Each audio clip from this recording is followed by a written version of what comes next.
आम आदमी पार्टी के 7 सांसद जो हैं वो बीजेपी में चले गए और बीजेपी ने बाकायदा उनको शामिल कर लिया। तो सवाल है कि क्या आप चुप रहेंगे या बीजेपी से भी सवाल पूछेंगे। सवाल है कि सारे भ्रष्टाचार के जो आरोपी होते हैं वो बीजेपी में जाकर अच्छे कैसे हो जाते हैं। तो क्या उनको जानबूझकर दबाव बनाया जाता है? ये सवाल देश के लिए और देश के लोगों को समझना चाहिए। ये कोई पहला मामला नहीं है। सोचिए, ये जो लवली यूनिवर्सिटी वाला जो मित्तल है सांसद, उसके घर पर 8 दिन पहले रेड हुआ और अब वो बीजेपी में चला गया। क्या बीजेपी ये जानते हुए कि इस पर भ्रष्टाचार के आरोप हैं, रेड हो रहा है और आप पार्टी में शामिल कर रहे हैं? इसका मतलब तो जो भी भ्रष्ट है वो बीजेपी में चला जाए या बीजेपी की भाषा बोलने लगे तो वो बच जाएगा। आज तो गजब हुआ। एक शख्स जो एक हत्या के दोषी था, दिल्ली से फरार था, गाजियाबाद में रह रहा था, कोई मुस्लिम नाम से, वो वास्तविक उसका नाम है पूरा, और वो फरार था 2000 से। वो 7 साल पहले उसने अपना यूट्यूब चैनल बनाया और मुसलमानों को गाली देने लगा और उससे बीजेपी के बड़े बड़े भक्त मिलने लगे। अब पता चला है कि वो शख्स ने ये सब इसीलिए किया कि वो कोर्ट से बच जाए। लेकिन ये तो एक मामूली शख्स है, मैं नेताओं की बात करूंगा। इसी तरह से ज्योतिरादित्य सिंधिया ने 20 विधायकों के साथ पार्टी तोड़ी थी, उनके खिलाफ भी जांच चल रहा था। इसी तरह से अजीत पवार जो अब दुनिया में नहीं रहे, उन पर भी घोटाले का आरोप था, वहां भी जांच चल रहा था। शुभेंदु अधिकारी जो बंगलोर में, अभी बंगाल में चुनाव चल रहा है, उन पर भी आरोप था। कई सारे ऐसे नेता हैं। सोचिए, एक तो सरकार गिराना अलग बात है, कांग्रेसी वाले चले जाते हैं, गोवा में चले गए, मध्य प्रदेश में चले गए, ज्योतिरादित्य सिंधिया के साथ 22 विधायक, कर्नाटक में चले गए थे। लेकिन सवाल है कि ऐसे जो पर्टिकुलर नेता, चौहान जो पहले कांग्रेस के मुख्यमंत्री थे महाराष्ट्र में, वो जैसी बीजेपी में गए उन पर सारे आरोप खत्म हो जाते हैं क्या? तो ये एक तो साफ ट्रेंड दिख रहा है कि जो भी नेता है अगर वो बीजेपी में चला जाता है, सोचिए 8 दिन पहले ईडी की रेड हुई, वो बीजेपी में चला गया। मैं ये नहीं कह रहा हूं कि वो दोषी हैं या निर्दोष है, लेकिन सवाल है कि बीजेपी के सरकार में इनकम टैक्स और ईडी की आप पर रेड हो जाए और आप बीजेपी में चले जाएं, तो बीजेपी इतना तो देखती होगी कि इस पर रेड हुआ है, भ्रष्ट आदमी है या भ्रष्टाचार के आरोप लगे हैं, जांच होनी चाहिए, उसके बाद इसको पार्टी में लेंगे।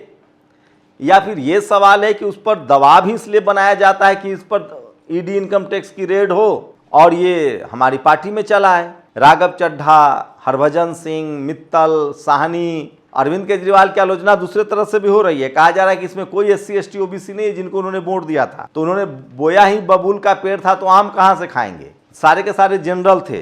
वैसे भी जनरल नेताओं के पूरी लंबी फहरिस्त है, जगदम्बिका पाल हो, जितिन प्रसाद हो, तमाम बड़े नेता जो हैं वो बीजेपी में शामिल हुए हैं।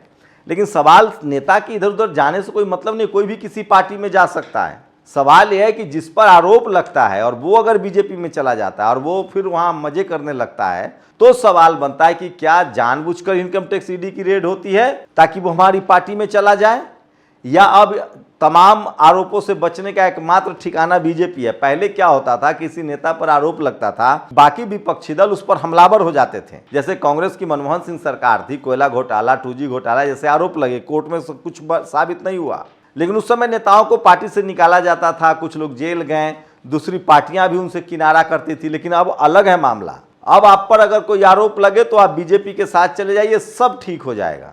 अब तो ऐसा भी देखा गया कि बहुत सारे ऐसे लोग जो प्रोफेशनल हैं, उन पर जैसे ही कोई आरोप लगता है वो बीजेपी का थीम गाना गाने लगते हैं और वो फिर सब नॉर्मल होने लगता है। शिल्पा शेट्टी वाला मामला भी देखा था, उन पर भी इनकम टैक्स ईडी की कुछ मामला आया था। राजपाल यादव पर भी देखे कि वो भी उसके बाद एक क्रिकेटर थे, उनके यहाँ भी जांच कुछ हुआ। तो सबके ये चल रहा है। तो सवाल ये है कि क्या ये सब लोग जो हैं वो ईडी इनकम टैक्स से बचने के लिए बीजेपी में जाते हैं, और क्या बीजेपी अब किस मुंह से कहेगी कि हम भ्रष्टाचारियों के खिलाफ कार्रवाई करेंगे? कार्रवाई होती जरूर है, लेकिन बाद में वो सब चले जाते हैं और जो नहीं जा पाते हैं वो जेल जाते हैं। ये भी देखा गया, संजय सिंह जेल गए, अरविंद केजरीवाल जेल गए, ममता बनर्जी के खिलाफ भी आज भी इनकम टैक्स ईडी की रेड हुई है बंगाल में। तेजस्वी यादव हों, उनके घर पर लगातार जांच चलती रहती है, उनका तो कोर्ट जेल वेल का खेल चलता रहता है।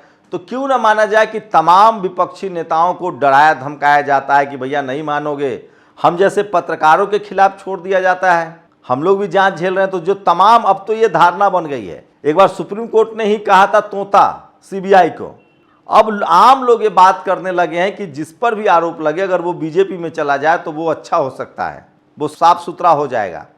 तो क्या इसीलिए सारे जांच करवाए जाते हैं कि आप देर सवेर बीजेपी में आ जाइए? अगर आपको राजनीति करनी है, पार्टी पॉलिटिक्स करना है तो बीजेपी के साथ रहिए, नहीं रहेंगे तो आपकी राजनीति नहीं होगी, आप पर भ्रष्टाचार, इनकम टैक्स। सवाल है कि पहले ये होता था कि जब किसी नेता पर आरोप लगता था तो वो सामने आते थे, वो कहते थे कि जब तक हम आरोप से बरी नहीं हो जाएंगे हम राजनीति नहीं करेंगे, राजनीति छोड़ देंगे। अब है कि अगर आप विपक्षी दलों में हैं और आप पर आरोप लगा तो आप सीधे बीजेपी में शिफ्ट हो जाइए, फिर लोग बच भी जाते हैं। अजीत पवार बच गए, अब वो दुनिया में नहीं रहे, एक्सीडेंट में उनकी मौत हो गई, लेकिन वो उनकी जांच जो है वो पता नहीं चला, वो डिप्टी सीएम भी बने। पहले होता था कि विपक्ष के नेता सत्ता पक्ष में जाते थे, पाला बदलते थे तो मंत्रालय मिलता था। तो यहाँ दोनों चीज हो रहा है। तो सवाल तो है कि जैसी ज्यादातर जिन नेताओं के यहाँ इनकम टैक्स ईडी की रेड पड़ती है या कोई जांच शुरू होता है, वो तड़ाक से बीजेपी में चले जाते हैं। वही विपक्ष के कुछ नेता हैं जो लगातार बीजेपी से सवाल पूछ रहे हैं। कुछ पत्रकार भी हैं, उनकी भी बहादुरी को सलाम कीजिए, जो विपक्ष से सवाल पूछे।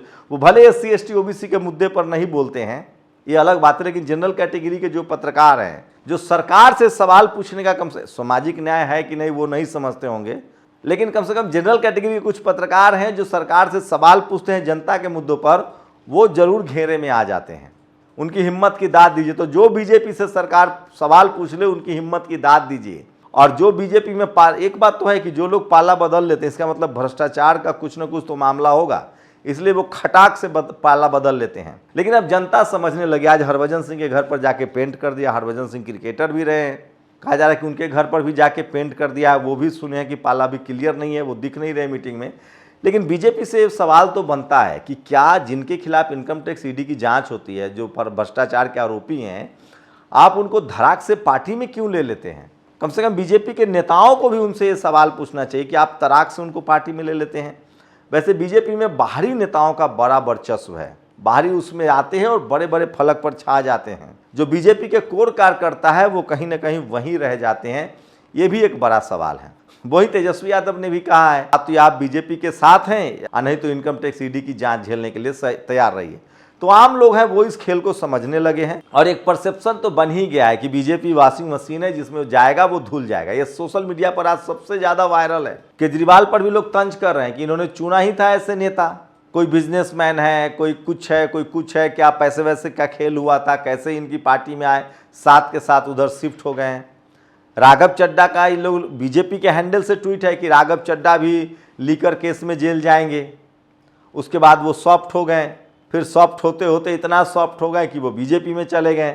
फिर अपने साथ स्वाति मालीवाल भी कभी आग उगलती थी, तो साथ के साथ सांसद बीजेपी में चले गए हैं। अब सारे पब्लिक परसेप्शन बन गया है कि ये लोग दबाव में हैं। एक ये भी देखिएगा कि ज़्यादातर जनरल कैटेगरी के जो लोग हैं वो जल्दी पाला बदलते हैं। दलित पिछड़ों के लिए बड़ा मुश्किल काम है पाला बदलना, वो नहीं बदल पाते हैं। तो ये पॉलिटिक्स है, राजनीति है। मैं फिर कह रहा हूँ, कुछ राजनीतिक दल हैं जो लगातार बीजेपी से नहीं डर रहे हैं।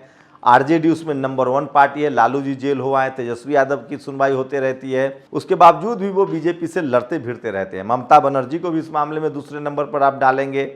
स्टालिन भी हैं, वो भी लड़ते भिड़ते रहते हैं।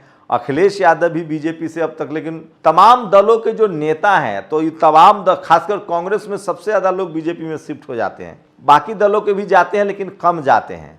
तो सोशल मीडिया पर आज सबसे बड़ा जो गहमा गहमी है वो इसी को लेकर है कि बीजेपी में जाओ, सारे आरोपों से तुम बरी हो जाओ। क्योंकि कई ऐसे नेता हैं जिन पर इनकम टैक्स ईडी की रेड पड़ती है, जांच शुरू होती है और वो बीजेपी में शिफ्ट हो जाते हैं। कम से कम बीजेपी को इतना तो ख्याल रखना चाहिए था कि 10 दिन पहले उस पर रेड पड़ा है, 1-2 महीने का तो समय दीजिए। आप अपनी राय जरूर दीजिए। शुक्रिया। नेशनल दस्तक की आपसे गुजारिश है कि अगर इसको बचाना चाहते हैं तो नेशनल दस्तक को सब्सक्राइब करने के लिए रेड कलर के सब्सक्राइब बटन को दबाएं, फिर बेल आइकन की घंटी दबाएं। नेशनल दस्तक को बचाने के लिए बहुत जरूरी है कि हर खबर को शेयर करें, लाइक करें, कमेंट जरूर करें।